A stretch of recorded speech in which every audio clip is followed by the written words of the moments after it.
A former Nigerian oil minister, Diezani Alison Madueke, is facing charges in several countries, accused of using her office to amass a fortune from bribery. VOA senior analyst Jeffrey Young details the scope of her alleged international criminal enterprise.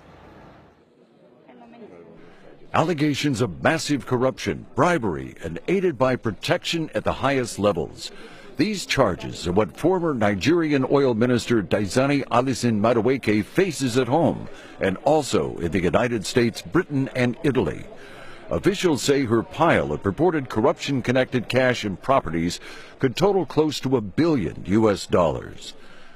As oil minister from 2010 to 2015 during the term of Nigerian President Goodluck Jonathan, Alison Madueke allegedly granted huge oil contracts to people who repaid the favors with cash and palatial properties in luxurious neighborhoods in Lagos, London, and New York City.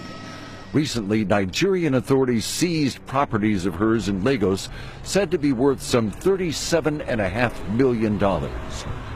The latest legal action against her came in July 2017 with a U.S. federal civil suit seeking to seize some $140 million in assets, including a $50 million Manhattan condominium and an $80 million yacht allegedly obtained for her by two associates.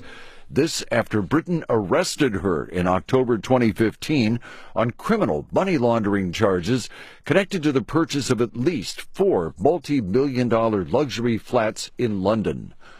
The U.S. charges against Alison Madueke are civil rather than criminal, but the investigation could grow, according to, via Skype, former U.S. State Department Nigeria specialist Matthew Page. That's sort of the first step that U.S. authorities are going after, but it's likely that additional asset forfeiture cases and criminal charges against Madueke and her many, many associates and facilitators will be forthcoming over the next few years. In 2015, President Muhammadu Buhari ended a system that allowed Alison Madueke and other government officials to deposit ministry funds into commercial banks rather than the central bank. This provided huge opportunities for abuse, as explained via Skype from Cape Town by Stellenbosch University law professor Sophie Williams-Ellegsby. So when we had that system, there was a lot of scope for abuse, and that system was being abused. You would have public officials put government money in a deposit money bank, and they would cream off the interest, of course, with the collusion of banking officials themselves. A major investigation involving Alison Madueke is also underway in Italy with an oil company called Eni and Shell.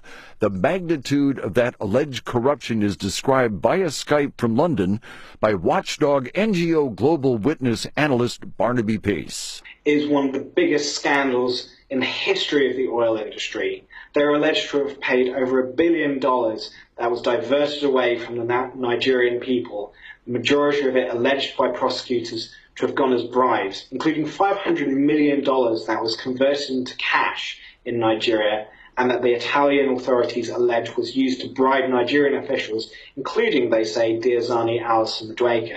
Muhammadu Buhari's successful 2015 Nigerian presidential bid was built in large part on his pledge to fight government corruption.